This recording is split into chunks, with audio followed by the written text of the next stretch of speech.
to order at 4:01 p.m. Please make sure we're all paying attention. Thank you. Okay, we will now move into roll call. Senator Biggs? Present. Senator Calderon-Pitchford? Here. Senator McDavid? Senator Schmidt? Here. Senator Johnson? Here. Senator Mohammed? Senator Shakumbi? Here. Senator Soliman? Here. Senator Brandmeier? Here. Senator Cherry? Here. Senator Moore? Here. Senator Batari? Here. Senator Patel? Yes. Senator Schumacher? Here. Senator Rouse? Present. Senator Multari? Present. Senator, where is he? You're here. Can you tell me your last name one more time? Triwatha, awesome. Here. Oh, it doesn't stand. Awesome. Senator Weinzierl? Here. Senator Soma? Here. Senator Bana? Senator Bashal? Here. Senator Cook? Here. Senator Nellis? Senator Karki? Here. Senator Prom? Here. Senator Hoysad? Here. Senator Vodka?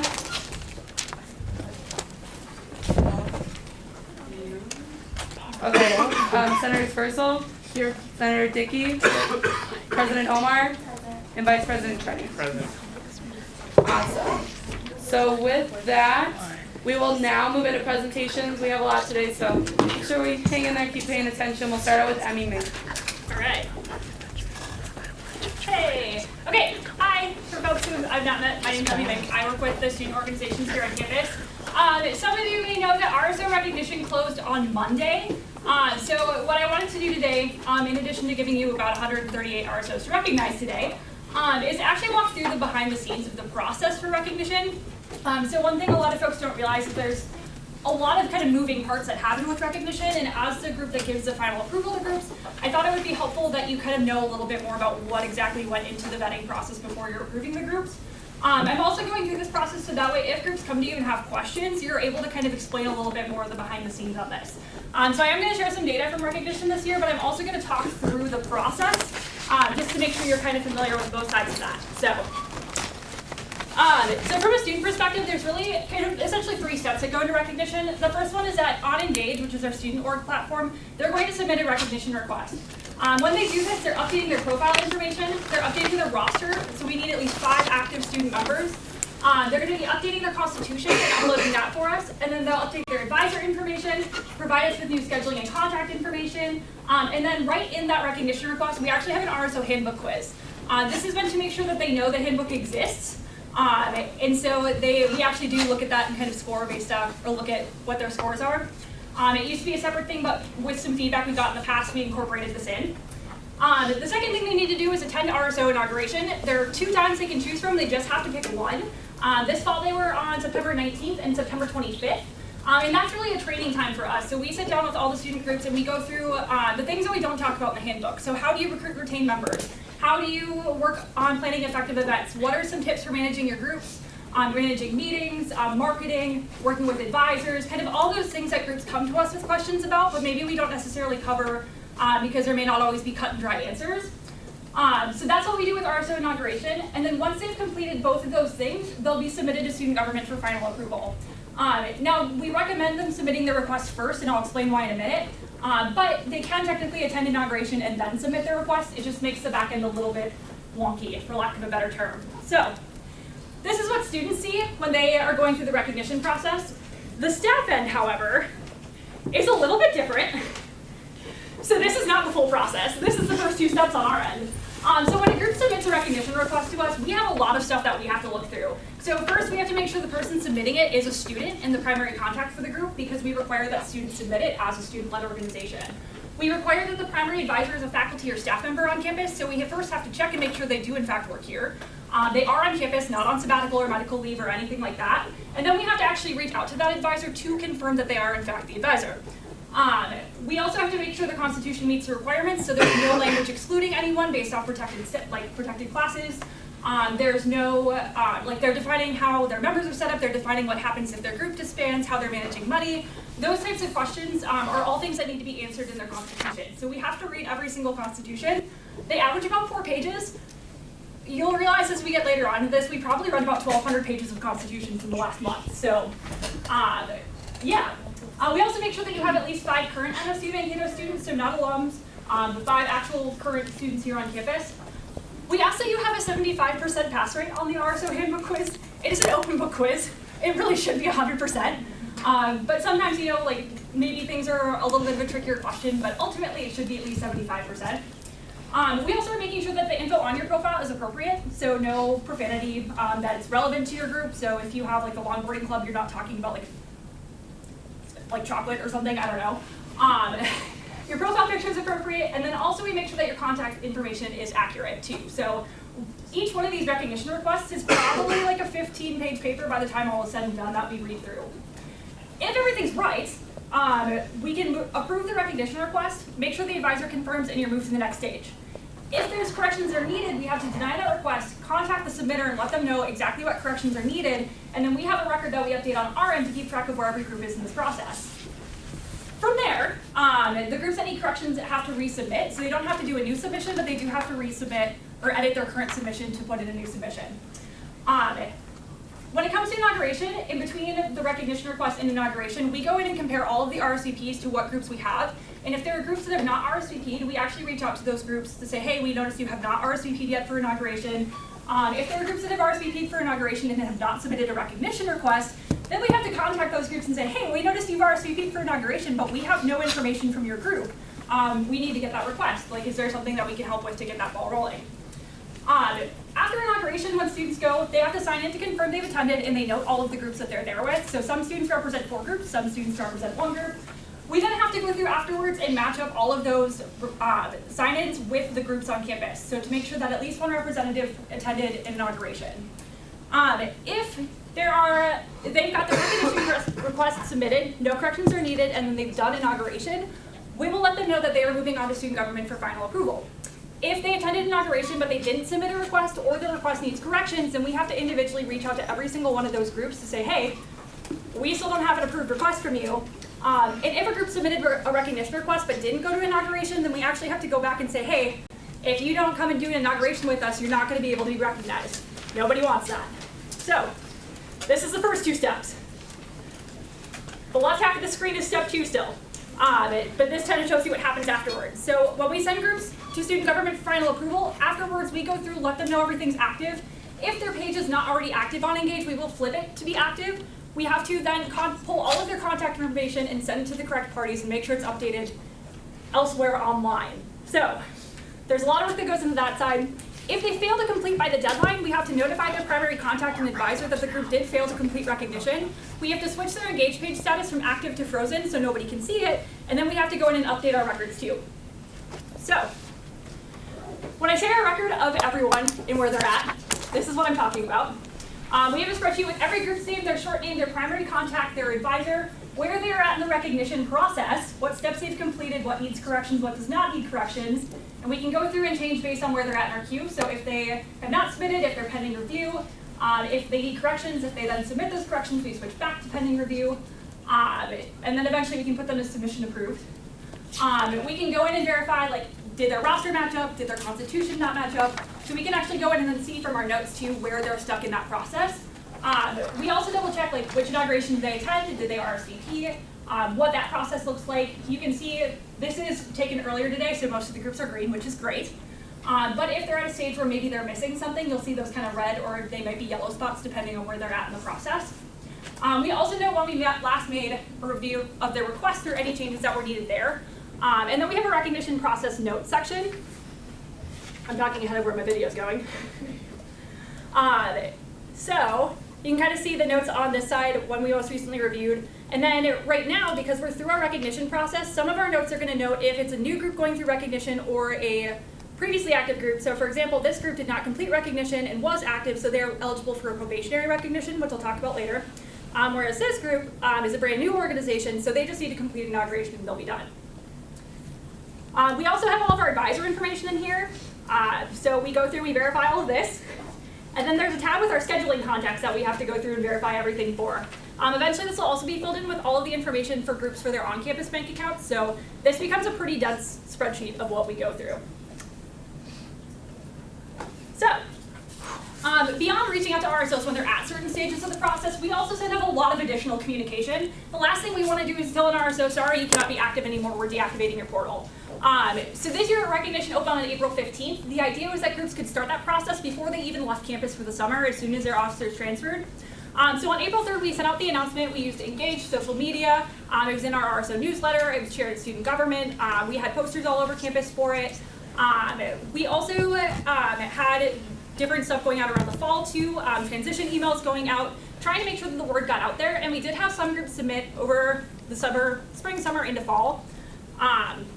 Once we hit August, though, we really started picking up on this. So on the 12th of August, we sent out a reminder to any RSO officers, primary contacts, or advisors with reminders, resource guides for RSOs, and Engage. Part of the reason we also included those resource guides and the Engage information is because as new student leaders come in, there's a lot of basic questions we get as far as like how to check your email, how to sign in to Engage even. So hopefully our goal was to try and kind of mitigate some of those questions so we can focus on recognition. On the 27th, additional messaging went out. On Friday the 13th, we contacted any primary contacts and advisors for groups that had not either started their request or if their submission was in progress but hadn't been submitted. We also contacted those groups to say, hey, we noticed that we haven't gotten anything from your group yet. Are they still active? Are they planning to recognize kind of what's going on here? Is it a different primary contact? How can we help? We also contacted any primary contacts and advisors for RSOs that submitted a request that needed corrections, notifying them of the corrections that we needed, and then also reminding them to RSVP for inauguration. On the 20th, we sent out primary contact emails based off where they were at in the process. Any RSO representatives that attended inauguration but we didn't have a request from because we had our first inauguration on the 19th were contacted again. All the advisors from 2018-19 received a message depending on their group status. So we were doing a lot of reaching out, and this was like individual messages, not just kind of like a bulk mailing. We'd actually go find their organization name, plug it in, and make sure they knew we were specifically talking about which group we were talking about. Then we kind of got into the crazy time because this is when we had a lot of groups submitting their requests at the same time. It's usually that last week where it gets a bit hectic. We contacted groups that were ready for student government to let them know that they'd been submitted for final approval, which was 84 groups. If there were not people at inauguration for the first one, then we contacted those groups to say, hey, we noticed you have an RSVP. We really want you to show up this inauguration. And we let groups know if there was an Engage submission that had been started but hadn't been completed to remind them, like, hey, you need to actually submit it, not just start it. We can't read if it's in progress. After inauguration, we did contact any other groups that came in that we didn't have a request for, and there were a pretty decent number that just kind of showed up. We also started reaching out to some of our partner offices, so like Multicultural Center, International Center, and Campus Rec, for any groups that we hadn't heard anything from, saying, hey, do you know if these groups are still planning to recognize or not? We just want to make sure that like if they are, we're not missing them. And so we did get some response that way as far as like whether groups were still active or not. And then between the last weekend and now, we continue to reach out to any primary contacts or advisors to see where they're at. We notified the groups that were approved by student government that they were ready to roll. On Monday the 30th, we sent kind of a last-ditch reminder of, hey, this is where we're at in the process. You need to do this by 11:45 tonight or you're not recognized. And then yesterday we had to then go through the switch from active to frozen Engage pages, or making sure those groups were notified of what happened or where they were at in the process. So some data on RSO recognition. So we've done a lot of outreach, but what we actually read through a total of 417 Engage submissions or resubmissions. They fall into one of three categories. So 225 were the group's first submission. A lot of these may have needed some corrections on them. 119 ended up having to do a resubmission. We did have about 73 who ended up having to submit 3 or more times. And usually what happened with that was the advisor tried to submit the first time, then we said, hey, no, the student's got to submit. The student submitted the second time and they needed corrections, so then we had to go back to them a third time and say, hey, can you please get us the right stuff? It takes us about 20 minutes to go through a submission, and like granted, that's us going through relatively quickly and to get that initial feedback out. So we spent about 139 hours between myself and a graduate advisor just reading these requests. And not really including any of the additional outreach or questions that we had from student groups or the other areas that we work with too. So especially over these last couple weeks, it's been a very hectic time period for us. So if any of you probably emailed me in the last week, you may have noticed that I had a thing saying, hey, it's a little hectic, I might get back to you shortly. That's why. With our RSO inauguration, we did have 231 students attend the 2 inauguration times.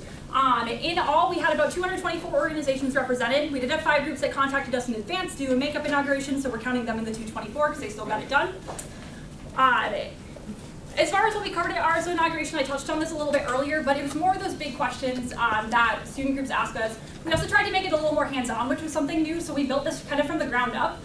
Historically, it's been either like a speaker coming in or just somebody presenting the whole time, so this time we broke it into more of like group activities, brainstorms, that type of stuff to try and make it more engaging. And really to help leverage the student knowledge in the room, because we do have a lot of well-experienced student leaders. So this is what actually came out of the recognition rates. I put it with the 3 previous years just for comparison. Just for a little context, I started in my role in November, which was just after last year's recognition. And the graduate advisor that I work with, Garrett, who's a total rock star, he started with us at the end of July. So he had to learn this entire process in like 2 weeks, but he handled it like a champ.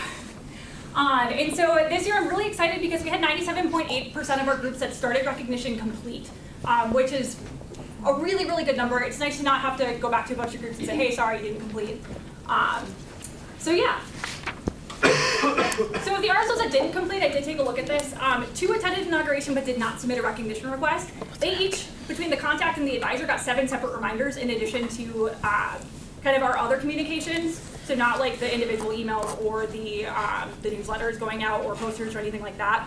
And they were told at RSO inaugurations they needed to get their requests in. The 2 that attended RSO inauguration and submitted but didn't complete their requested corrections were also reminded an additional 7 times on top of the personal emails and newsletters.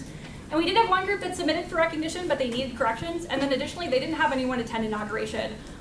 This was the 1 submission that came in just a few hours before it closed. So we did strongly encourage groups to submit early in case there were corrections needed, but unfortunately not everyone listened to us. So for RSOs that aren't active now, so if they were previously active and they started that process with us, so those 5 groups that didn't complete, they're gonna have the option to go through a probationary process. This is something that's new in response to some feedback from last year, just before when I started, that for groups that maybe started that process and didn't complete for whatever reason, it'd be nice to give them some option to complete.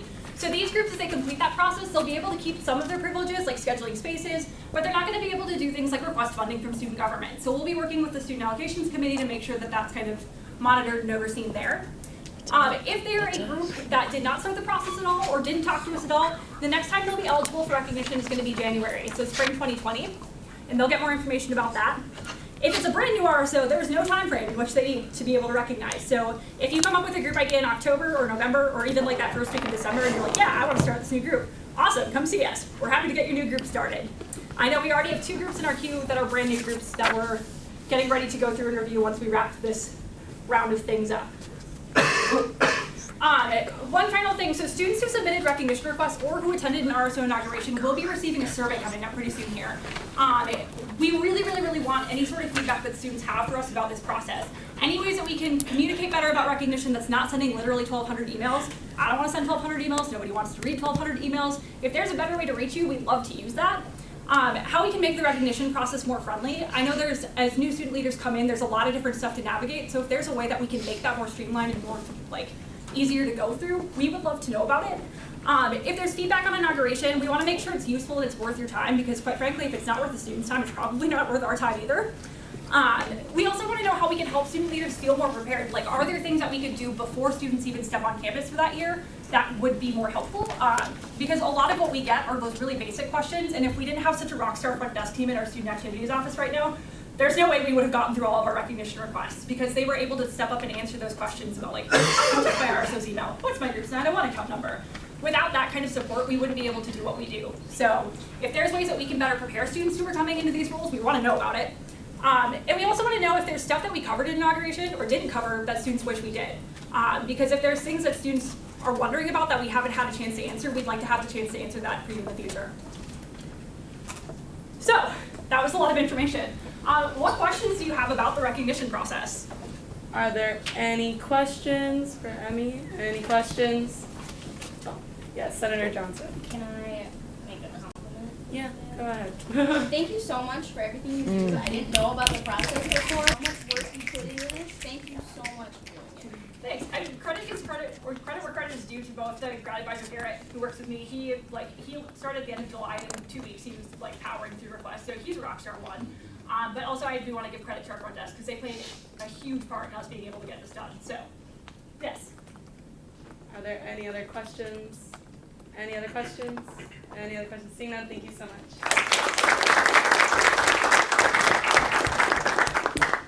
Next we have RHA. Hello, everyone. You saw me last week as the Legislative Affairs Chair, and this week I'm here as Secretary of the Residence Hall Association. Thank you. So this week, what I want to talk to you about is that the Residence Hall Association is, I guess, officially declaring its intent to put in a bid to host either a regional business conference or a regional leadership conference for McCurr. If you don't know what McCurr, I should have made a presentation, I didn't have time, so you'll just have to remember this. So McCurr is the Midwest affiliate for college and university residence halls. That's like our parent organization of RHA. It's just a regional collection of residence hall associations. But like I said, we are either going to do a regional business conference or a regional leadership conference. I can explain more about that. If the basic distinction is that the regional business conference is not to be offensive to our president and to our NCC and to our PCC, but that's where all the boring stuff happens. That's where all the boardroom stuff happens, and regional legislation gets passed. The leadership conference is a bit more fun, where there's a lot of seminars and workshops that people can put on, and it's a lot of fun. It is a lot of work though, and the Residence Hall Association cannot put on the conference by itself. It is against the rules that McCurr has set out for us.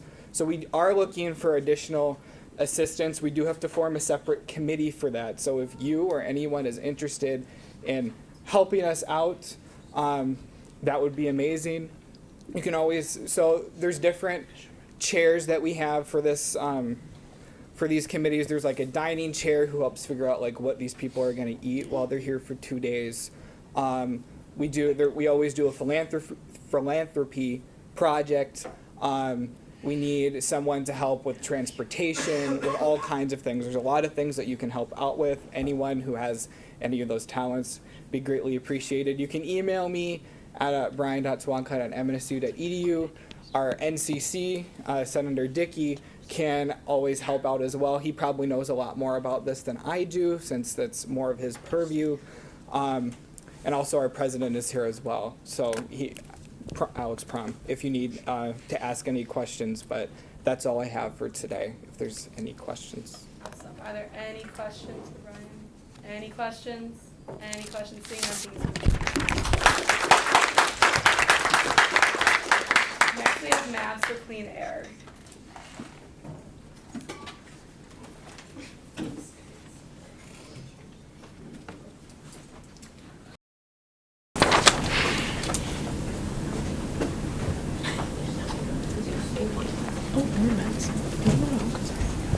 Alright, so we are MAVRIK for Clean Air, and I'm here today because we need a representative on our task force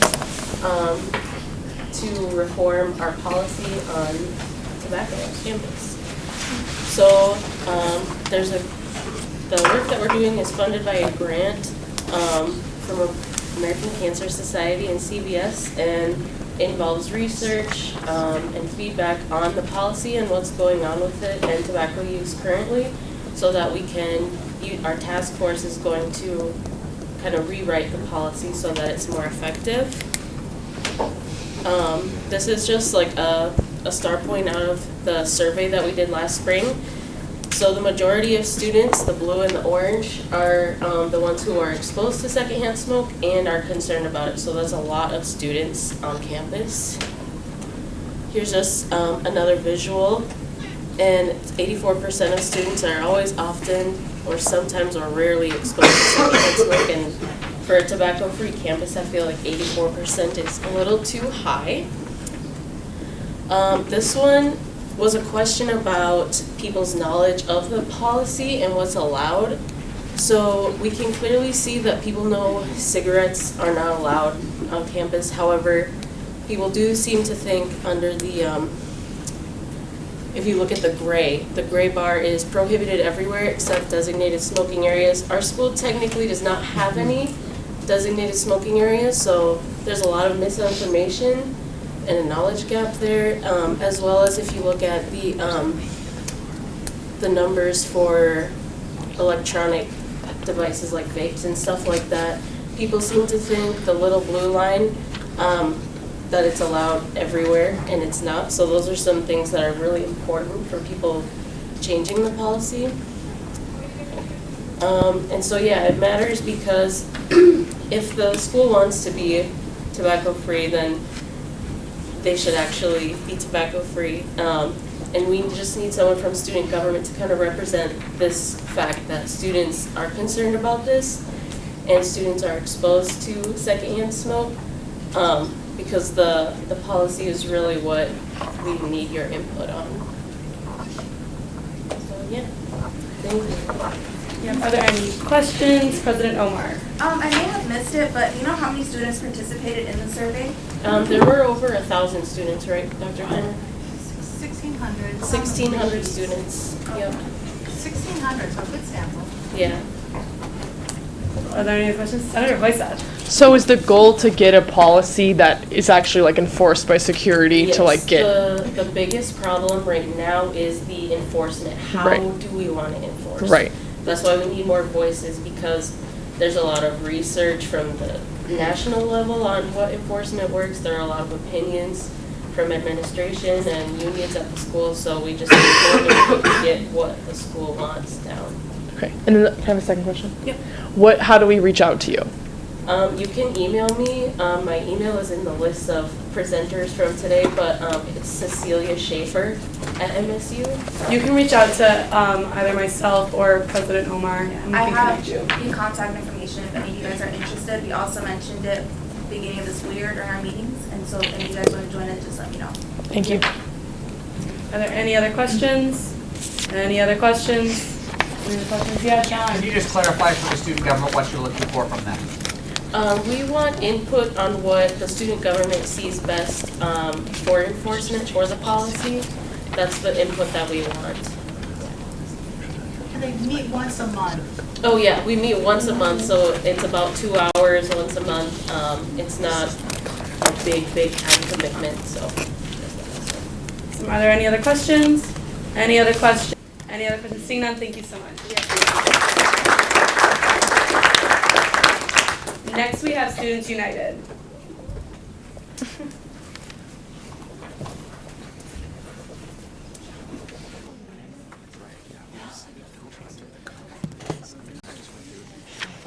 Good evening, everybody.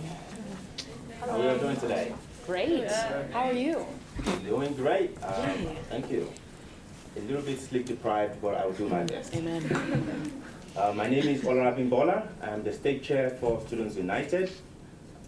My name is Sandra Shimba. I am the state vice chair for Students United. Essentially, she's the boss. I'm just the imposter. I pretend to, and she's sort of my alter ego as well, so keeps me in line. We're very happy to be here. It's an honor to visit your campus. I have to say, it's a magnificent spectacle. Is that too much? We'd like to say it's a pretty nice campus. It's a lovely campus, yes. And I would like to thank President Omar for showing us around. We're not here for anything other than getting to know you guys and letting you know how we represent you. So I will be very pleased if I get some questions after this presentation. It's going to be pretty basic. So what is Students United? Students United was established in 1967, so just about 50 years. We celebrated our 50th just a couple of years ago. And we are essentially a non-profit organization and it was created by the students. So it's a student-based organization. And I will allow Vice Chair Shimba to go through our org chart here. So our organization is pretty simple. We're student-led. So at the very top of the organization, we have the 7 student body presidents that act as board of directors, out of which President Omar is one of those. And then right underneath, so they're like the decision makers. And then right underneath is me, Ola, and the treasurer, which is Prapti Narula. She's a student from St. Cloud and couldn't make it today. So we are basically the mouthpiece of the organization. Whatever the board of directors decide as objectives or things they want to focus on, we actually just bring it out to the students, to the staff. Underneath the officers, you have the executive director. She is the head of all the St. Paul staff, and out of which we have 5 directors. You have a director of development, which she deals with like grants, scholarships. Sometimes during the years, you would hear during the spring, there's like scholarships that Students United has. She deals with that. She writes grants for the organization. We also have a government of, relations. So government relations is basically the one who reaches out to the legislators and organizes the advocacy days, sometimes advocacy conference, the lobby trips that we do in DC. You have a PR, director of PR. She's responsible for tweeting a lot of stuff and setting up the websites. You also have a director of operations, and you have a director of equity and inclusion. We also have an assistant director of advocacy. He kind of coordinates all the campus coordinators and just tells them what is needed from them, what they need to be doing regarding the objectives. And then on each campus, you have a campus coordinator who supervises 5 specialists. You have a specialist for equity and inclusion, PR, government relations, and an objective specialist who kind of looks out for all the objectives on the campus. So yeah. Thank you. I'm not sure if you guys noticed anything there. She says, she essentially wanted to say that we are the humble servants of the directors, and she is the boss, and then me, then Prati. So I like to keep it that way. I'm going to go through the basics. Students United is essentially a coalition of 7 state universities and a very enviable president. She is one of those directors, and they essentially make the decisions, just like my colleague mentioned. And we also happen to be we have non-voting members, so it's the 3 officers. We don't get to vote. We just do what they tell us to do, and we represent the students through the board members, through the presidents of these universities. And we also have counterparts across the state. So the 2-year colleges, they have an organization called LeaderMen that represents them as a statewide organization. One thing that I also wanted to mention is that we are a nonprofit. I think I mentioned that before. We're 501(c)(3). So we are essentially a state association and a nonprofit run by the students, led by the students. So that is very important, that we know that you all are Students United. We just happen to be at the right place at the right time. Okay, so you all are part of the process. So essentially, like he said, it's led by Minnesota State University students. We are the inclusive voice of the past, future, and incoming students. And we represent and support all the Minnesota State students. We advocate on their behalf.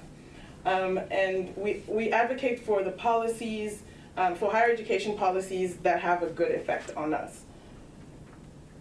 So Students United, basically, just like I said, will be the inclusive voice for all the past, future, and incoming students. We also advocate for like affordability, and just like you'll get to see what our objectives are very soon. Okay. Now, why are we worth your time? I know you guys have a lot of important things to do, but I'm essentially going to just go through this reason why we're here. Now, Students United is led by your peers, Students United. We set an agenda every year. We essentially help make change at the higher education level. So we get to meet with legislators, we get to meet with bargaining units like IFO and MUSAF, and we also get a seat on the table during certain decision making that happens. That is what the officers do. But Student United's has access to, we essentially lobby on your behalf. We have access to affecting policy. So if there is a bill somewhere and we know this is going to affect the students, we're the first to knock on the door and say, how can we push this through? Is it going to be positive, or do we want to fight against it? As you guys know, there's something called higher education reauthorization that has been a topic for over a year now. That's going to affect, getting grants, getting financial aid, those kind of things. We want to make sure it's a comprehensive process. So, Student United provides learning opportunities for the students that volunteer to be involved in how the organization is run. So essentially, students that go to our delegates conferences, they get to help make decisions, the right motions that get made into policy, and essentially determines where we stand on certain issues that are pertinent to students. We also provide professional development. I could use my example. I don't like to gloat, but essentially, Students United's being involved allows you to rise up the ranks a little bit, depending on how lucky you are. I just happen to be very lucky. But anyways, I started as a volunteer, action team member, and I went on to join the campus staff. They used to be called campus committee. Then I became a legislative specialist. Then I became the campus coordinator. Then I became student body president, and here I am as the state chair. So there's a little bit of professional development that Students United provides. So I didn't know any of the stuff that I'm talking about now 3 years ago. So the students actually, if you want to be involved, Students United gives you that opportunity. Networking with the students. So if you want to pursue a professional career in the future, you get a chance to meet with legislators, administrators on campuses, and it's a great opportunity for students to meet people that actually matter. They're gonna help your future. So it's actually pretty cool to be part of the process. Okay, and we have a video here for you guys.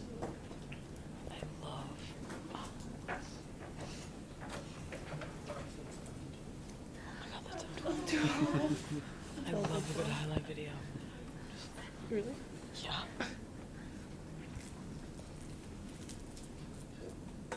The sound is great. Yeah, I just feel like there are so many things that I really appreciated about this experience that is really hard. I think on a broad level, I just really appreciated all the people I got to work with.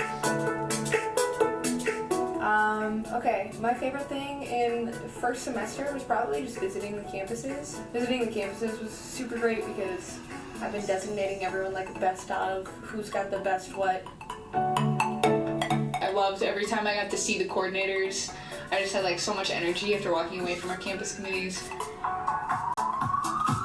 I dubbed this year the year of change, and the Advocacy conference is kind of what we as a whole team just came up with as an idea this year, and it's kind of my child of my term, I feel like. I'm so excited about this Advocacy conference. It's an opportunity we've spent so much time and energy on issues that we care about, which I think is amazing, but now we're spending time and energy on giving students tools, resources, skills, and ideas about how to meaningfully actually tackle those.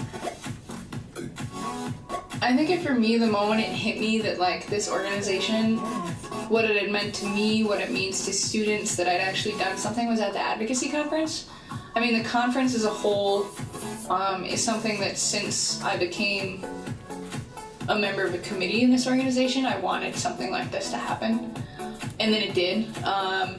And students loved it, and like high energy throughout the entire conference, and the awesome presenters that we had.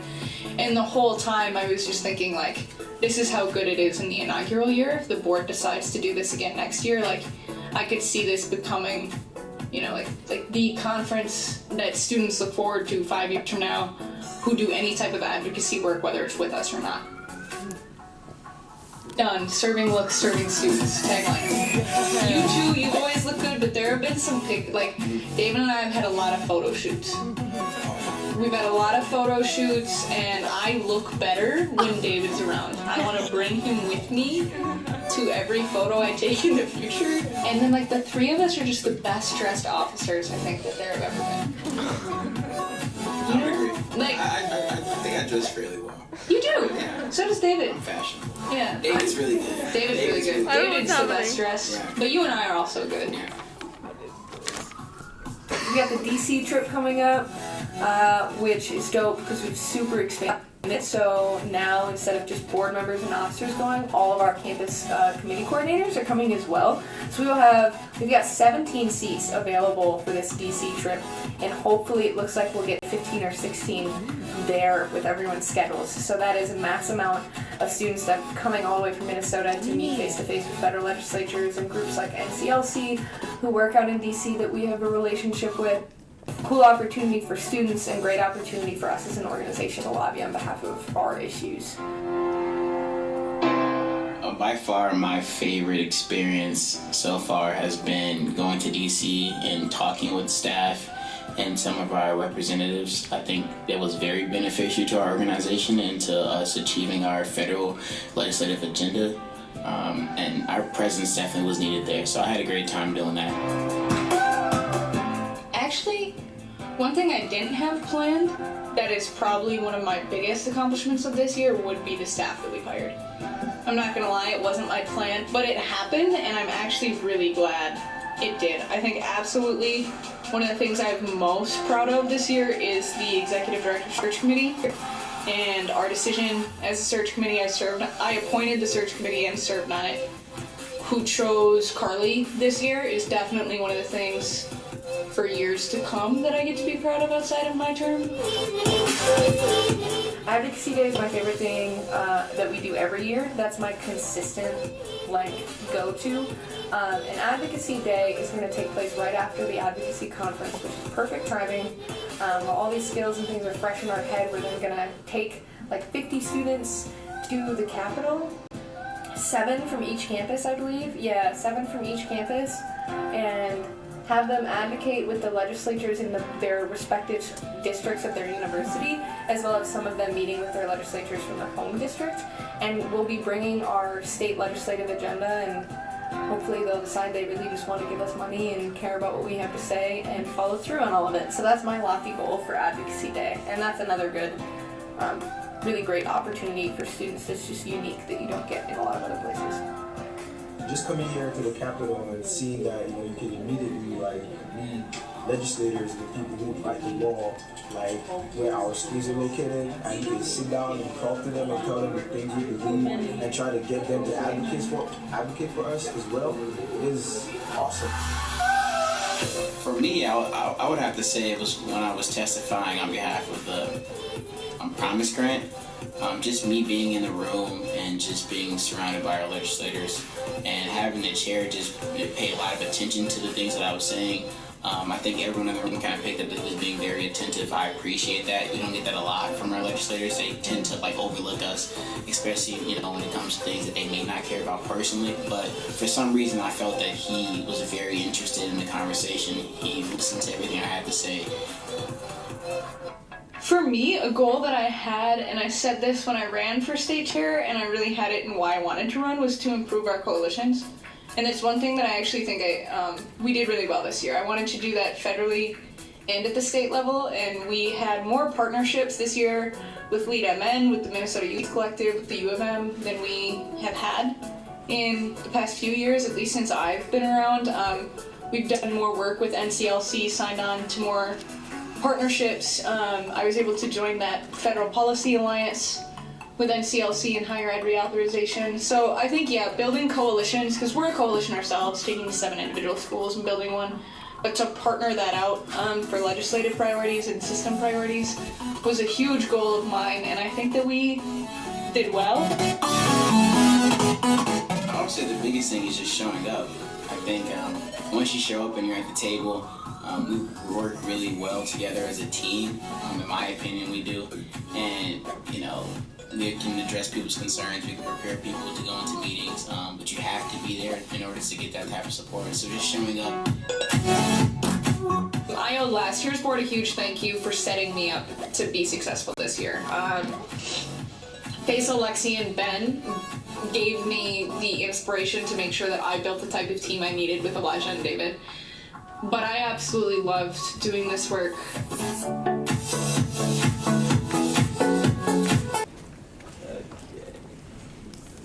So yeah, that was kind of some highlights that we had from last year. And as you all were probably wondering, what are the objectives? You keep on talking about objectives. Where are they? All right, so here are what our organization is focusing on this year. Yes, just mentioned, as you can see from that video, we had commentary from our previous board. There was a lot of information there that we wanted to share with you guys. We will be releasing our own mixtape very soon. So, right, we are working on student voter registration this year. We understand the ramifications of students not exercising their constitutional rights. You know, we want students to be involved. We want students to be involved in the decision-making process by which we elect our officials that represent us. So we're intensifying efforts in this regard by making sure that the university administrators and Minnesota State create more visibility for this. I'll give you an example. On-campus students, I know you guys already do that, but there's a lot of campuses that don't. Registering someone when they want to sign up for where they're going to live on campus, or putting it, putting a little advert when there's time to do so in your e-services or somewhere on the D2L, just to make sure that students are aware that, of the importance of doing this. And some of these organizational objectives, it's not just to make sure that something happens on campus and we just go into campuses and saying, we want you to do this. We want to collect data. We want to know how feasible it is to accomplish some of these goals. And we also want to know what's going on each campus and how we can better advocate for them and how we can make things better. Sandra's going to talk about the food and housing insecurity. So you guys expressed what you guys wanted to see, and you guys expressed that through President Omar, and we heard. So food and housing insecurity was something that was very strongly felt by our board members, and that's why it's here. So we really want to work on trying to palliate on this food and housing insecurity gap. Another objective that was really strongly felt, and I know this because I was part of last year's delegates, and especially to your school, you guys were really passionate about international student healthcare, and it's in the objectives. We really want to focus on it, and we have started working on it already. All right, carbon commitment. I was forced to do this. Don't ask me who did, because I'm an environmental science student, so someone decided to pick on me. So essentially, I'm very passionate about sustainability, and I remember writing, I think, one of my first motions about this topic, even though I had no idea what I was doing. But we came through. Carbon commitment. We know that some universities are lagging behind a little bit in terms of their recycling and composting. We have some schools that actually have really cool tech using some of the food waste to produce energy. So we want to collect data about this. We want the universities to actually sign the carbon neutrality agreement. But we're not only doing this, we want to find out where everyone is and how we can better make our campuses more environmentally sustainable. So this is one of our recurring organizational objectives. It's come up a lot of times. All right, so we've noticed that there's been, through the past years, there's been a lot of misconceptions between where Students United stands and where student government stands. So Students United and student government have a lot of similarities, but they also differ in some places. So both of them are organizations, they're directed by students, but Students United does not micromanage your campus. Students United does not interfere with things that are going on your campus. We basically kind of act like an advisory board or an advisory person, which kind of advise the campuses or advocate also for the campuses. So kind of there's those misconceptions, and so ultimately we're a nonprofit organizations whose members are a coalition of students attending the 7 Minnesota State students, and we stay in our lane. Yes, essentially, we are not going to interfere with your student government. President Omar, you have my full support. I am not going to meddle in your affairs, but I'm going to make sure I'm your best Raven fan, you know, so yes. And all of you, not just her, I'm here to represent everyone, just in case you're wondering. So, let's go next slide. We have events coming up. We have board meetings, and we have advocacy conference in February. Before that, we have a delegate. Where is that showing up? So delegate's the first thing, yes. That's going to be in Winona. We're very excited about that. That is an opportunity for you all to represent your university and advocate on behalf of your university. So essentially writing motions and trying to pass legislation. And we have a board meeting in December. It's going to be virtual, and we're going on to so we have one in Mankato, so we're going to be back here in January. How cool is that? I hope there's not going to be too much snow, but I look forward to it. Then Advocacy Conference is something that we started last year. As you heard from the video, our state chair from last year, was very excited about that, and it was a huge success. So we are hoping to do a good job this year and increase the attendance for that conference. And we've got Federal Lobby Day. So we have Advocacy Day, obviously. We'll go to State Capitol. We essentially talk to senators and representatives of Minnesota, and we tell them, this is what we would like you to advocate for us. And we have the Federal Lobby Day. I was privileged to be involved in that last year. And, we go to DC and we meet with NCLC and some really, powerful organizations that's going to help us to accomplish our goals. So we essentially, we represent all of the students in Minnesota during these federal trips. Then we have a spring conference and a penny golf scramble to end the event. And then just to kind of clarify, we talk about advocacy, yeah. But like during Advocacy Day, you get to go and talk to your legislators. It's not only us, it's not only President Omar. You also get to go and talk personally to your legislators and tell them what you're passionate about.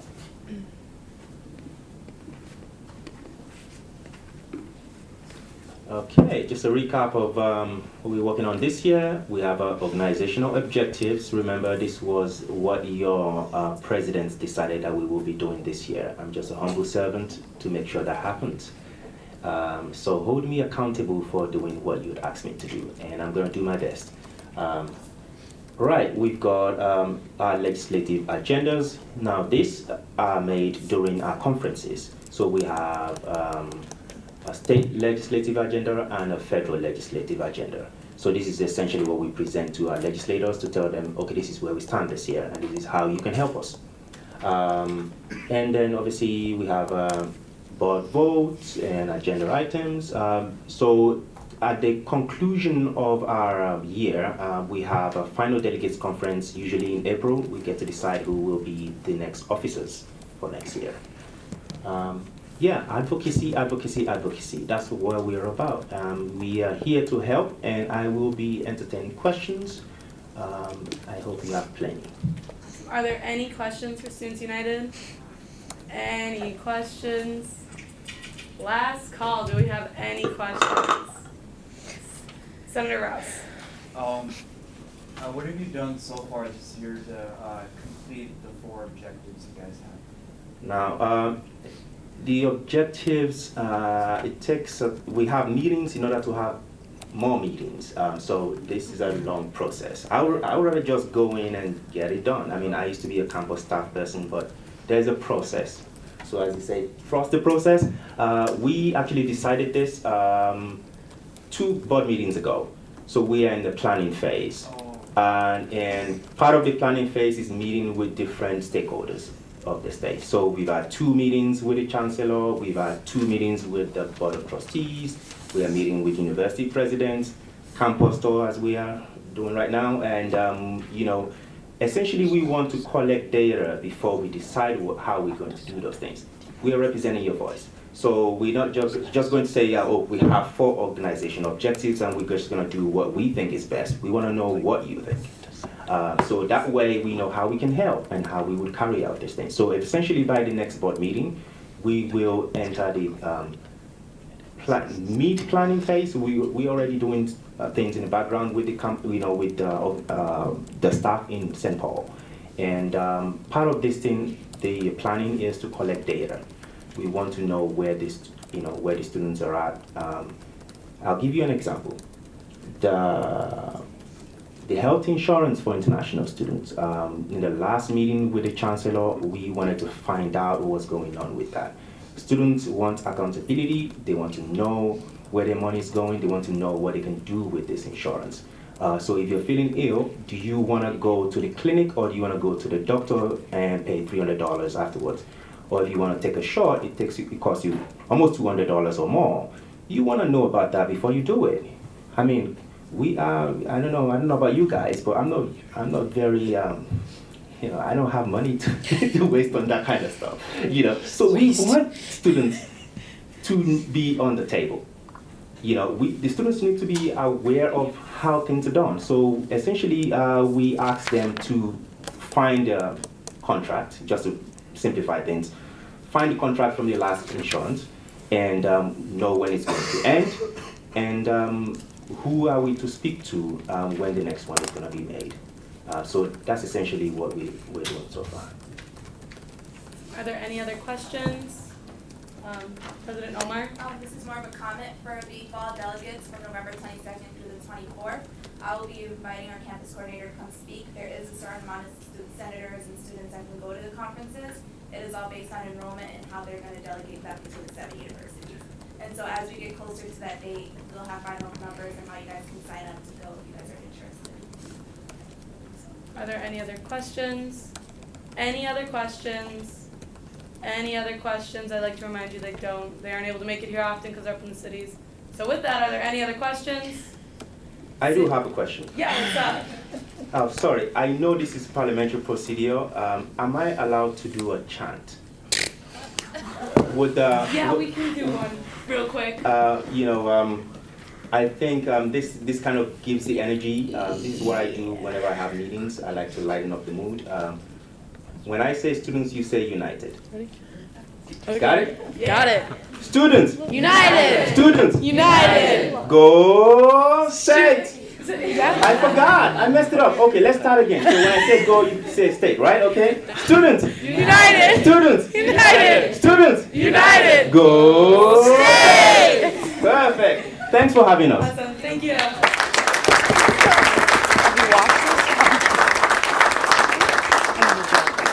Awesome. So now we will have a presentation from the city of Mankato. Yeah, I'm not funny.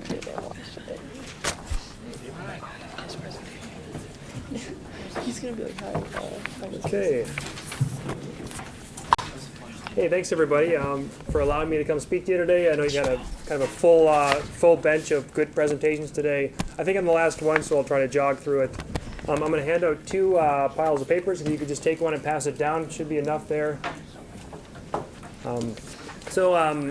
My name is Charles Androsky, and I'm a transportation planner with the Mankato, North Mankato Area Planning Organization.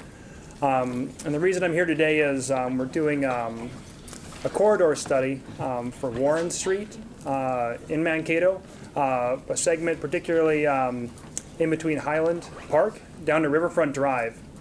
And as part of our corridor studies and all of our studies, we like to have a strong public engagement, stakeholder engagement, and input period. So we're kind of in phase one planning, kind of similar to the Students United, where they're in a phase one or an early planning phase of the project. That's where we are as well. So we're walking into this without any assumptions. We're trying to just get an understanding of how people use the Warren Street, how do they use the corridor from like a multimodal perspective. So if you're in your personal automobile, if you're on a bicycle, if you're a pedestrian, also with regard to American with Disabilities Act or ADA accessibility vehicles with wheelchairs. We're trying to get a comprehensive view of how people in the area are using Warren Street. So this is the study, and actually we're going to, throughout the study, we're going to be developing certain designs and different alternatives and concepts that will then kind of further refine. We'll work with the City of Mankato, we'll work with residents, and ultimately in June of next year, we're going to hand over the concepts to the City of Mankato, who are then going to use those concepts to help inform the reconstruction of the corridor that's going to happen in 2021. So this is really a good time to be kind of on the ground floor of how this corridor is going to develop. So I've just been engaging with different folks, different local businesses and property owners, and we thought that MSU would be a good stakeholder and a very important stakeholder to engage throughout this process. So I hope that today I can introduce the study to you all, and maybe we can start kind of a conversation that we can continue over the next couple of weeks and months. I'm going to provide you with ways to get into contact with the study, ways to provide your input for the study. On the handouts, we've got the website domain for the study. It's mnmapo.org/Warren. Also, my contact information is on the handout as well. And I think what I'll do is I'll connect with Anissa after this presentation and ask her to send out my email and my contact info out to this group as well, so you'll have it right in your inbox. And I guess I'd like to hear your input. And also, if you could disperse that and kind of let folks know about the study among your own networks, I think that would be a good way to get MSU involved and make sure that people are informed here at the ground floor. I do want to make folks aware we have an open house that everybody's invited to as members of the public. It's on October 24th. That's going to be downtown at the Mankato Intergovernmental Center or the IGC down at 10 Civic Center Plaza. So we'll have staff on hand to talk about the project and take input then. And then also throughout the project, if you can't make it to the open house, if you can't appear on site, we'll also accept comments through the website, or you can mail them directly to me, and I'll make sure that they get integrated and incorporated with the rest of the comments throughout the project. I think Anissa's got the map here. This is kind of what we're looking at here. You can kind of see the corridor. It's a 2-lane up above the hill up until we reach Glenwood, or that Cherry Ridge Apartments area, and then it turns into a 4-lane.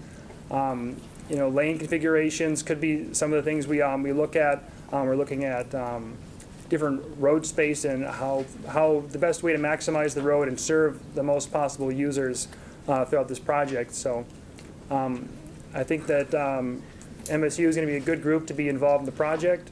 I should say too that Mr. Cowan, David here, does serve on our technical advisory committee, so you can connect with David. He can probably provide my contact information if anybody has questions as well. I think just logistically, I can take some comments now and document those. Otherwise, we're a pretty big group here today, so it might be better if you folks just connect with me online. Just kind of send me your comments. Just trying to be cognizant of everybody's time in the room today. You can send me your comments online. You can come to the open house, or you can visit the website and insert comments on the website as well. But I think that's just a brief introduction. Again, we don't have any real assumptions about the corridor yet. We're still kind of in an opening issues identification, identify challenges that people have, identify opportunities or different suggestions or ideas that people have for the corridor. So we're at this beginning stage. This is kind of an introduction, and I'm happy to answer questions if there are questions today. And please, if you do have questions following up, just give me a call or give me an email later on, and we'll make sure you get your comments incorporated with the rest of the public engagement. Are there any questions or comments right now? Once again, we can get you that contact information. Any questions or comments? John? If I can, just some of these folks may not be completely familiar with the area, and so to point out some spots that might make sense to y'all, if you're coming up Warren Street from Riverfront Drive, where this fork is, that is the street that comes up behind Crawford Mac, between Crawford Mac and Wisink, or Weeking Hall. Okay, so this if you were to come up that hill behind. Yep. Okay, so did that make sense where that fork was I was pointing to you? Yes. The park is that park that's on the hilltop right here. There's a picnic shelter real close to the street, and there's a playground there. So where that fork was, just so that y'all can get your bearings straight. That street that runs between the residence halls and Weeking Center, that makes more sense to you. But Highland, or Warren Street, if you stay left of that fork, that's where they're talking about, okay? Yep. Awesome. Are there any questions or comments? Any questions or comments? Any questions or comments? Seeing none, thank you so much for coming in today. I will say, I'll stick around for another 15, 20 minutes or so. I see some folks are writing notes on their sheets as well, so I'll stick around for a while. Please connect with me after. I'll get them today. Otherwise, just give me a call or give me an email. Awesome, thank you. Okay, so we're gonna keep moving. If everyone could listen up so we can get going. Right now we are open for open forum. Is there anyone here for open forum? Yes, Elliot. All right, I'll make this quick and easy. So we have another pilot program coming up October 25th on a Friday from 4:30 to 7 or 6:30 here on campus. We're just going to be doing like some basic primitive, how to cook over a fire, how to build a fire, how to use an outdoor cooking stove. We're just going to roast some s'mores, hang out, have a good time.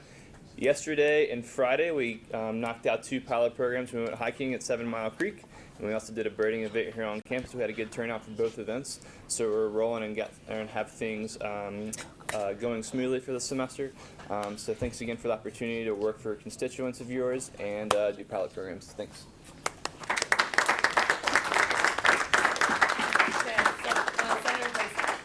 Hi, so the reason I'm talking about this is not as like a Senate report is because that'd be inappropriate. Homecoming is this week. Happy homecoming, Mavericks. I have 2 things to talk to you about. They're very different and very different tones. First of all, I'm running for royalty. I would love it if you would all vote for me. Thank you. It'd be great to have a senator be royalty because I can obviously promote student government and all the amazing stuff that we do. So I encourage you to all go online and vote at MSSU. You can just Google MSSU homecoming royalty. It's an engaged form. I would love if you would vote for me. Voting does end tonight at midnight, so you have your last chances today to have student government be represented at homecoming royalty.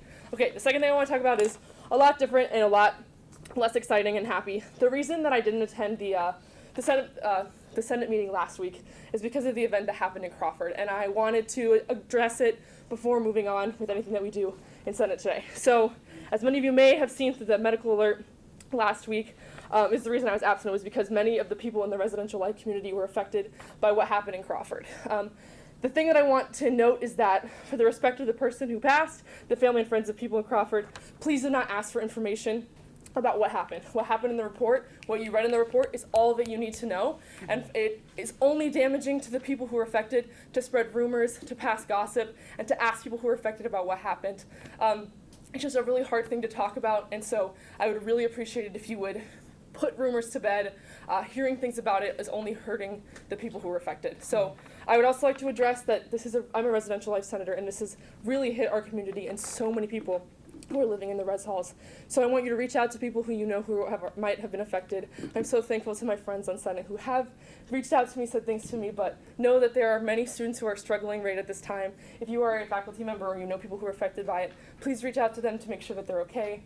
It's been a really hard time for everybody in the res halls, so I appreciate your support and appreciate you letting me come and talk about this issue. So thank you, and happy homecoming. Is there anyone else here for open forum? Anyone else here for open forum? Last call for open forum. Seeing none, we will now move into the approval of the consent agenda. A few things that will be changed under senator reports. Diversity committee is no longer giving a presentation. They had a class that started at 5. They'll be here next week. Senator Suleiman will be with Senator Bashal, and Senator Soma will be with Akut and Bana. Is there any dissent to the consent agenda? Any dissent? Any dissent? Seeing none, the consent agenda is approved. With that, we will now be moving into officer reports. President Omar. Hello, everybody. Mine is pretty short for today. The food drive has finally concluded, and we have won. We overall, throughout the week, received 2,200 items. We donated to the campus. We received $900, over $900, 400 of which we got just walking around tailgating, standing at the doorway for the game. So that was really successful. Winona got 453 items, and they had $248. Good job for them. It's for a good cause, so we hope to do this next year. Secondly, we have Meet and Confer coming up tomorrow. It is from 11:30 a.m. to 1 p.m. I will be sending out reminders to those of you who have signed up. It is going to be in CSU 203, so right down this hall. And so we do still have one spot left. If any of you guys are interested, it's 11:30 to 1 p.m., so just let me know. And we do have hockey tickets in the President's Box, November 1st. We have 10 tickets left, so if you guys are interested, it's first come, first serve. So contact Amber and get that as soon as possible. We'll be facing off against Bowling Green. So 10 tickets, President's Box, November 1st. Don't forget. And lastly, we do have two things. We are going to be walking in the homecoming parade. I'll be passing around a sign-up sheet. We have 15 spots. It is going to be on Saturday from 10 a.m. to 1 p.m. and you do get officer hours if you show up. We'll be meeting in the student government office, and then we'll head down to the parade. Hopefully, if it does not rain, if it rains, the parade will be canceled. And so I'll pass this around. Our speaker Summer will be leading that effort. And then something student government has been partnering up with Fraternity Sorority Life, Student Events Team, and International Student Association and many other organizations on campus is regarding the ULE conference. So registration is now live. You can sign up on Engage. Under student government, you'll find it, or under events, just search ULE. There will be appetizers served there. It is free as long as you register, and then you can check in at the door. It is October 22nd from 5 to 9 p.m. And as it gets closer, I could show you guys how to sign up. You guys know how to access Engage. You're good at that? Okay. Perfect. Sounds good. So October 22nd, 5 to 9 p.m. in the CSU.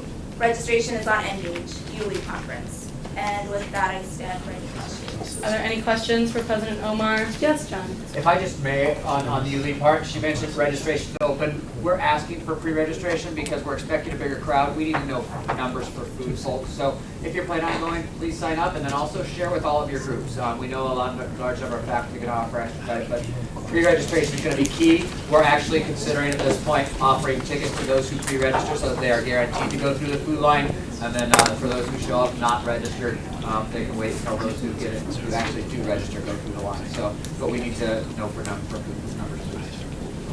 Okay, are there any other questions? Senator Cherry. Can you explain what that is for someone who's only been on campus for a month? I'll yield to the fraternity council president to explain that. He knows way more than I do. So right now we have 16 sessions. So if you go to this and you attend it, you'll have 2 breakout sessions and then 1 main keynote speaker where the appetizers come in. That's part of it. So for the 16 breakout sessions, they'll be in different rooms in the CSU. You'll have kind of like a menu of your choices on what you'd like to learn about. It's completely up to you. And then you'll go to that room for, I want to say, about an hour. You'll listen to their separate breakout speaker, go to the next one, and then everybody meets together, gets some food, and listens to the keynote speaker. I think it's 6 to 9 if Michael, or 5 to 9, sorry. So yeah, John might have more details. I was going to speak on some few keynote speakers. There's Bobby. He does the Heart of a Leader training through Students United. He'll be the keynote speaker for our ULE conference, and he's an amazing person. What's the topic on again, John? It's the Heart of a Leader. Heart of a Leader training. Oh, okay. So all the board members go through it with Students United. Our state and vice chair both went through this training. He is phenomenal. He'll be flying in and doing, and will be the keynote speaker. For the workshops, we'll have a privilege workshop from the Multicultural Center. We'll have our student attorney come and do a workshop on students and the law, especially when it comes to housing. We do have a mental health. We're partnering up with Mental Health Mankato, and they'll be doing a session. and that is just 3 among the many we will have. So, Lots of personal and professional development. yes, a lot of personal and professional development. Are there any other questions? Any other questions? Any other questions? Seeing none, Vice President Trenny. I just have 2 quick things. Well, one, hopefully everyone's having a good homecoming week. I watched the food eating competition. All right, so we had the city and university meeting. Thank you, President Omar and Senator Maltari. Yeah, she's over there. Thank you for coming. We had a good discussion on like issues around Mankato, like crosswalks, the Hy-Vee, and I'll probably email out everyone instead of just saying it here what like we talked about. That way it's quicker. And then Senator Prom wanted me to pass around. So we're tabling on Monday for student government, and he and our coordinator wanted to make it a mental health awareness kind of theme this week. So he's passing around a sign-up sheet. It does count for office hours, so please sign up and please come. It's gonna be fun. And with that, I yield. Are there any questions for Vice President Trenny? Any questions? Any questions? Seeing none, we'll move into my officer report. First thing, office hours will be due next week. If there are any questions, I know that we have like a bunch of new senators, which is great, very exciting. If you have any questions about what counts as office hours, what doesn't count, where you need to submit them, let me know. I can answer those for you and we can get you going in the right direction. Senator reports. If anybody has the Senator report sign-up sheet from last week, if you could like get that to me, that'd be great. I've handed it around like 3 times and it's never made it to this side of the table. So I've decided I'm just gonna email the people that I don't have signed up yet, and I'll email you like a link to sign up. So be looking out for that email. I'll also let you know how many you need to sign up for. So I'll email you. I'm over passing it around the table. Beyond that, please come to the parade. It's gonna be lots of fun. We're gonna try to strap a giant balloon to my car. So like if you could come and help, that'd be great. And we're gonna be like passing out candy. We might have some flyers. It'll be a good time. We can also decorate my car if we want to. I will also be, once we get the sign-up sheet back, we will be getting this one back to me. Once we get that sign-up sheet back, I'll email you guys more information. I will also email you if it gets canceled. It is forecasted to rain. I will know by either Friday night or 7 a.m. on Saturday. So make sure you check your email Friday and Saturday if you sign up. Please do. It should be fun. It's also on campus, so it's not like a hassle to get there or anything. But yeah, are there any questions for me? Any questions? Yes, Senator. Any dress code for that? No. Yeah, wear MAVRIK stuff. School spirit. It'll be fine. We'll be meeting in the office at 10 a.m. to line up for the parade. The parade starts at noon and should be done by 1. Once again, rain is forecasted, so we'll keep you posted. Are there any other questions? Any other questions? Seeing none, we will now move into Senator reports. We have the Academic Affairs Committee.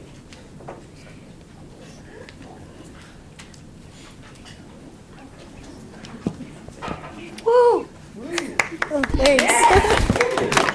Hi, my name is Sam. I'm the Academic Affairs Coordinator. So, last week we finally got our last vacancy spots filled on our committee. So, that's awesome. I now have a full committee. Really excited about that. But so far this year, we've been talking a lot about textbooks and the MAVRIK Textbook Reserve, especially Vice President Trenny and I. We've held meetings with Dean Corley in the library, and Vice President Trenny has had a lot of meetings with Janine in the with the bookstore. So we're really working to help expand the MAVRIK Textbook Reserve and make sure that it is effective for students and that it's also accessible to students as well. Janine has been incredibly helpful and instrumental with the bookstore, so she's really been a great help with a lot. And then we've also been working on a study habit and academic success campaign within academic affairs. So with this, we would be promoting resources that our university has that are helpful to the success of our students here, and then also doing programming that revolves around positive study habits, ways to be successful in and out of the classroom. And part of that is we were hoping to have a breakout session within ULead. So it hasn't been confirmed yet. I need to talk with other people. But today we discussed what that would look like for us if we were to have a breakout session. And we discussed having a panel of academic affairs senators talking about their own personal leadership opportunities that they've had, how they've been successful, how maybe they haven't been successful, ways that other students can be successful. And that would be a panel led by academic affairs senators. And I will also begin meeting with deans from different colleges to start discussing first-year experience and how everything with first-year experience is going with having those classes geared towards individual colleges. So I'll have more to report on that after I begin meeting with them. Are there any questions? Any questions? Any questions? Thank you so much. Next we have Senator Malturi.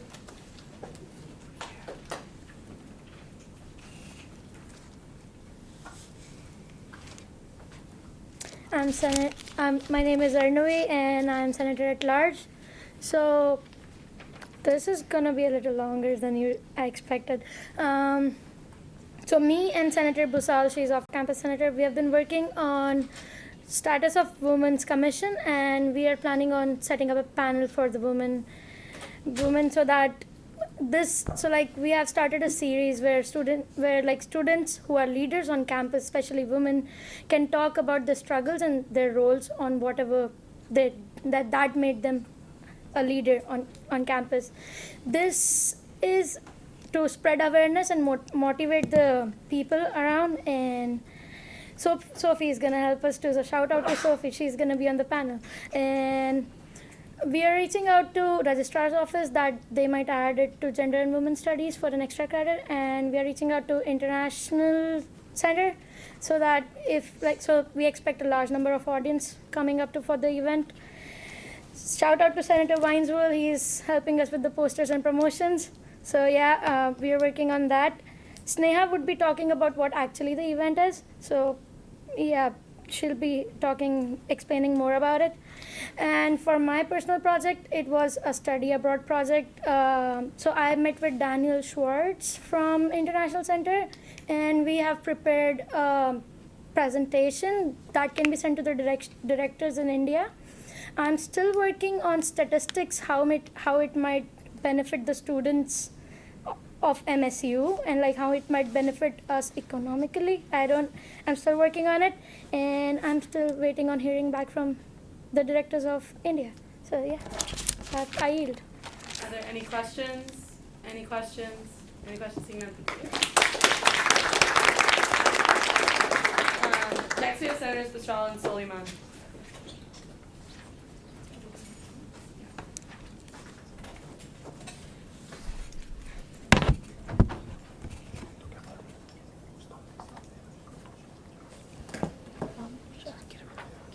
Hi everyone, thank you Student Affairs Committee for supporting with all of the projects. First we will like to talk about the collaboration of the Senator project with Senator Khaled and me. We are doing a survey after a long time. The last survey for off-campus housing has been done on 2012, so we started a survey about housing, off-campus housing, transportation, and other rent and other stuff. We are almost done with the survey. We just need a thumbs up from John so that we can send it out. And we are also looking forward to getting a list of about off-campus housing resident people, so that we can send it out specifically to them. So whenever John is ready, reading all the questions, we're gonna email everybody on this board so we can start. I said whenever John is ready, go through the question, we're gonna send an email to everyone on this board so we can pass out the question, the link to all of campus so then you know, so we can have a quick result ASAP. So after that, we're gonna break out the statistic, so we're gonna like share the data with you guys. And for the committees I've been working with is Status of Women. We just had our first meeting, which was really interesting. I will talk about it when I get more information about them. And we did have IT roundtable where we got to talk about many things like National Cybersecurity Month, as you all know, talked about different kind of little topics around technology. And let me talk about the Women Empowerment Program, which is very interesting to me. On a vision to get a domestic women and international women together and like motivate women all around the campus, me and Senator Maltari has started a series of program, probably going to be a series bi-monthly. Our first event is going to be on 21st October, which with 4 student leaders who have impacted our society, and PR, as Arnavi said, PR officer Andrea is working on the poster, and we've been working with Andalman Women's Center and other resources around the campus. We'll be talking about women resources around the campus in that event. So yeah, that's the first event looks like, and thank you. I yield for questions. Are there any questions about either topic? President Omar? So October 21st, where is the program going to take place? Strander. Strander, okay. At what time? 4 to 5:30. I hope to see you all there. Are there any other questions? Senator Boyce? Yeah, I'd just like to make a note that it'd be great if everyone could come to support this like student government led project, and then also to support like women's leadership, especially for the women at this table. Like, you know, like how awesome it is to be involved and what opportunities that opens up to you. So we would love to see you there and participate. It was more of a statement than a question, sorry. You're good. Are there any other questions? Any other questions? Any other questions? Seeing none, thank you. And then finally we have Senators Akut, Bana, and Soma. Yay! Let's go.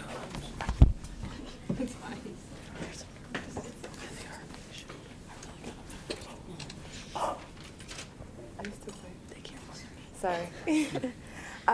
Hello, everyone. My name is Agul Akut.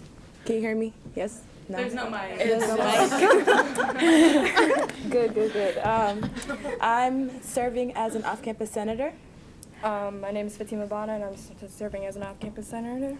And my name is Janet Soma. Oh, sorry. My name is Janet Soma, and I'm an off-campus senator.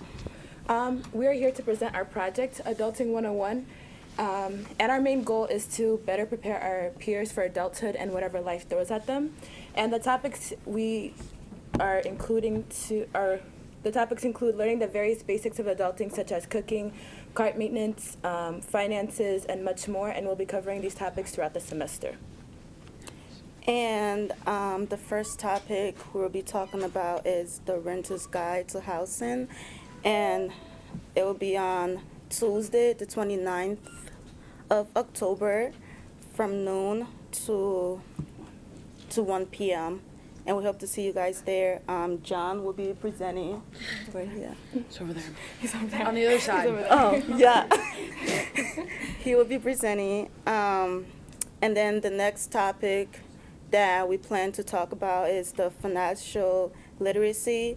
We actually had a meeting with Wells Fargo branch manager, and he has agreed to present that day. We haven't figured out the date yet, but we're like doing the one project at a time. So for now, we're just on the Renter's Guide to Housing, which like talk about leases and how to sign a lease, and individual lease and joint lease and all that good stuff. So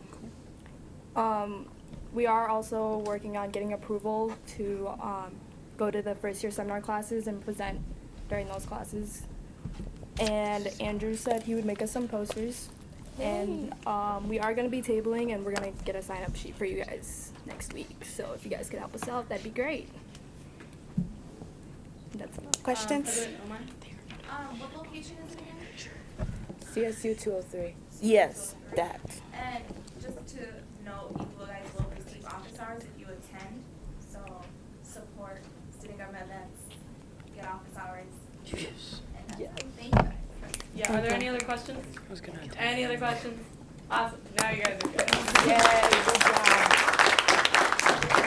Okay, so with that, we have no old business. Are there any motions for new business? Any motions for new business? Any motions? Seeing none, I just want to put out a reminder that we will have the off-campus senator vacancy election next week. So come prepared to welcome another senator to the table. Are there any announcements? No. President Omar. So over the summer, I've been working on a little pet project. I've been looking into possibly bringing in a new organization on campus. And so with that, I found an organization called Ignite, and its mission is to help get women elected into office or support women who are. And so now we've got the go-ahead by the operations manager of the national organization to begin that chapter here. And so it will be called Ignite Women in Politics. The first meeting is going to be next Thursday from 5 to 6 in CSU 101. Being that I'm surrounded by a lot of leaders at this table, sorry man, I'm not talking about you, I'm women here. I would love for you guys to come out and come join it. It is very important that we get more women elected into office. It's very important that we have our voices heard at the table. And so with that, I yield with that. Any questions? I'll have posters for next week as well, the day before the event to remind you guys. And lastly, over the weekend, it was our wonderful advisor's birthday.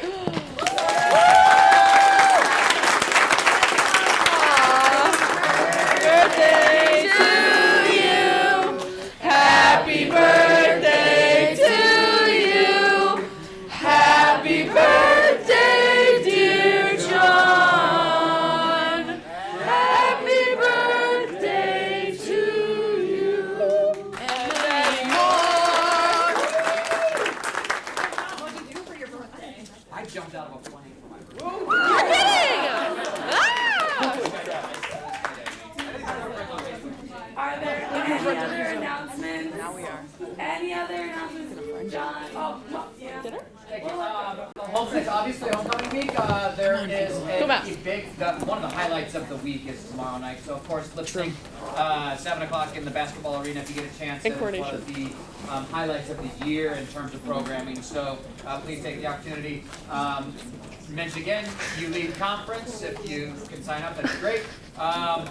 And as the off-campus senators mentioned, and as has been mentioned, I'm helping with a survey for off-campus housing. Part of the reason they're waiting on me is my week's been crazy, but I'm providing feedback on some of the data. We're killing multiple birds with one stone, getting feedback on off-campus issues, but also getting data from students that we use for our off-campus housing website as well. So this is a great survey to get out. It's going to be very helpful on multiple fronts. So we'll look forward to that going out. And then also, as mentioned, that I'm going to be doing one of the Adulting 101 sessions. We are getting into the time when people start to hear from landlords about lease renewal for next year. One of my big things for our students living off campus is don't rush into anything that you're not ready for, because yeah, you don't need to. There's no shortage of housing around. So if you are part of a group that would benefit from one of the housing presentations, I have one that's, I call it a canned presentation, because I talk about the same stuff over and over again, especially with first year students who are going to be leasing for the first time. But if there are questions or if there would be a group that would benefit from one of those presentations, I'm happy to deliver that and answer questions. And it's a pretty frank discussion about some of the stuff students are going to encounter and all that good stuff. So I'm happy to address that. Our first housing fair of the year will be the first Tuesday in November, whichever one that was. I think it's November 5th. So our first off-campus housing fair will be that day downstairs. Mark? Tomorrow we have another serendipitous music series down in the Hearth Lounge. We were supposed to be outside, but because of the weather tomorrow, it's only supposed to be a high of 51. So we'll be in the Hearth Lounge. And also want to say that the Student Union Board is co-sponsoring that with them as well. We're doing smoothie bites tomorrow. So if you're interested in coming down, take care of some music, and then get a free smoothie, come on over and get on the bike and pedal around a little bit for your smoothie. That's our first event at the Union Board. We had our first meeting last Friday, and we have our schedule set for the rest of the semester. So we've got a good start. We haven't elected officers yet for the Union Board. Once we do, I'll announce that in the meeting. But come on down, partake 11 to 1 tomorrow in the Heartland. First movie nights? First movie stand for the music. Yep. John? I got 2 things. November 13th is the confirmed date for Student Affairs versus Student Senate trivia. And so it will be happening on that day. After this meeting, we'll have a quick 30-minute meeting, and then we'll go into the trivia. So, but the annual, we get to take the trophy home again. Lastly, I would be remiss if I didn't mention that we are still looking for 2 people to serve on the Elections Commission. So if you know people who can be fair-minded and all of that, and do not have plans to run for any elected position for next year, please refer them to me. Pronto. Thank you. It is a commission, but requires that we can't run it. President Omar? I also have 2 more things to add. Charles from the city of Mankato will be staying after to answer any questions or comments you guys have. Secondly, will any of you guys be at the parade? Who will be at the parade? Raise your hand. Maybe. Oh, perfect. So we still have 9 spots left. So you guys can go ahead and sign up. Perfect. So we'll see you guys at the parade. Awesome. Vice President Trenny? We need 2 more for Constitution Commission if you're interested. Constitution Commission? Yes. If you're interested in joining, please come see me or President Omar after. We need 2 more. Okay. Are there any other announcements? Any other announcements? Seeing none, is there any dissent to me not doing roll call? Nope, Any absolutely dissent? not. Any dissent? Never. Awesome. This meeting is adjourned at 5:42.